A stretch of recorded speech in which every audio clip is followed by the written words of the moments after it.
త్వరగా వాడి గతం గుర్తొచ్చేలా చేయండిరా. స్టోరీ కంటిన్యూ చేయరా. వీడి పేరులో ఉన్న సంతోషం వీడి కళ్ళల్లో కనిపించటం లేదు.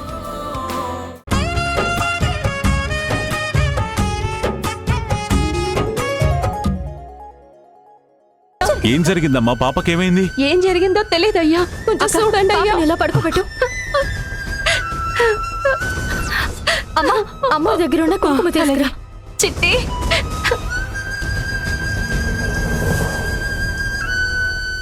అమ్మా భవాని, ఇదిగోమ్మా. ఇటువు. అయ్యో పాపా, పాపా, అయ్యా నా బిడ్డని కాపాడండి అయ్యా. పాపా,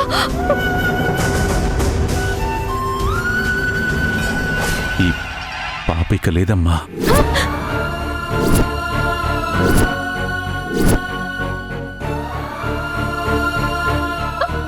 అయ్యో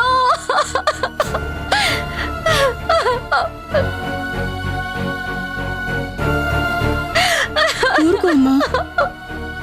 చిట్టి, చిట్టి, పదమ్మా, పద. చిట్టి, చిట్టి. అయ్యా సుబ్రహ్మణ్యం గారు, సుబ్రహ్మణ్యం గారు, ఊరంతా వల్లకాడైపోతుందయ్యా. ఉన్నట్టుండి వీధికొకళ్ళు చనిపోతున్నారయ్యా.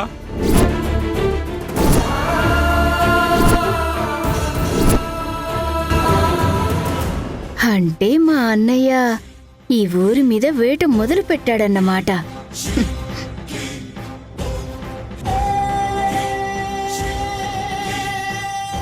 అయ్యా, కూడు తిందామని పల్లెంలో బువ్వ పెట్టుకుంటే కూడంతా రక్తంగా మారిపోయిందయ్యా.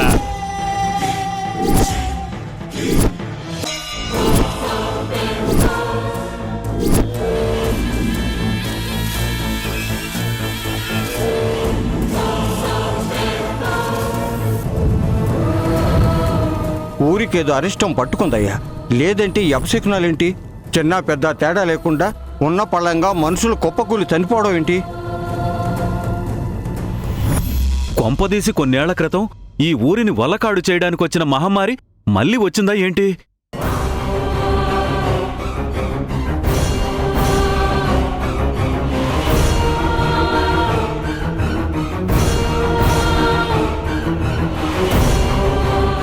ఇవన్నీ చూస్తుంటే మన ఊరికేదో క్షుద్ర శక్తి ఆవహించిందనిపిస్తుంది.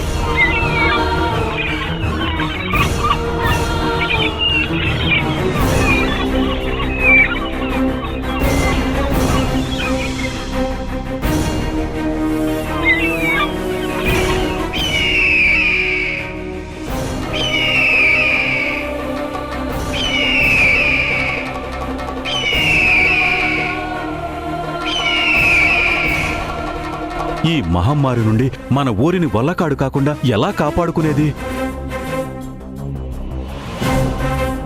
అమ్మా, అమ్మోరు తల్లి, కాపాడమ్మా, కాపాడమ్మా, మా ఊరిని కాపాడమ్మా, అమ్మా.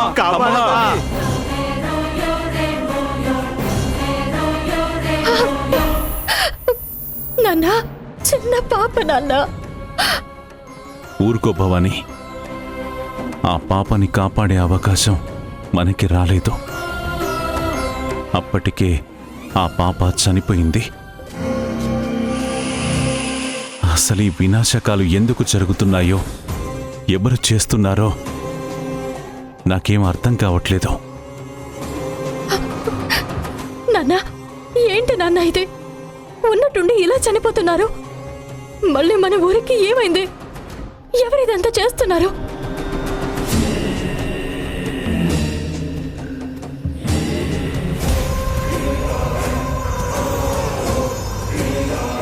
అమ్మా భవాని, రేపే అమ్మవారికి అభిషేకం చేసి దీని పరిష్కార మార్గం కనుక్కోమ్మా. ఆవిడే ఏదో ఒక దారి చూపిస్తుంది. అలాగేనమ్మా.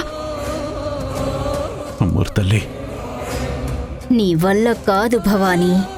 మా అన్నయ్య వేటని తట్టుకోవడం నీ వల్ల కాదు, నీ అమ్మూరు వల్ల కూడా కాదు. మా అన్నయ్య నేను కలిసి తప్పకుండా ఈ ఊరిని వల్లకాడు చేస్తాం. దమ్ముంటే ఆపుకో.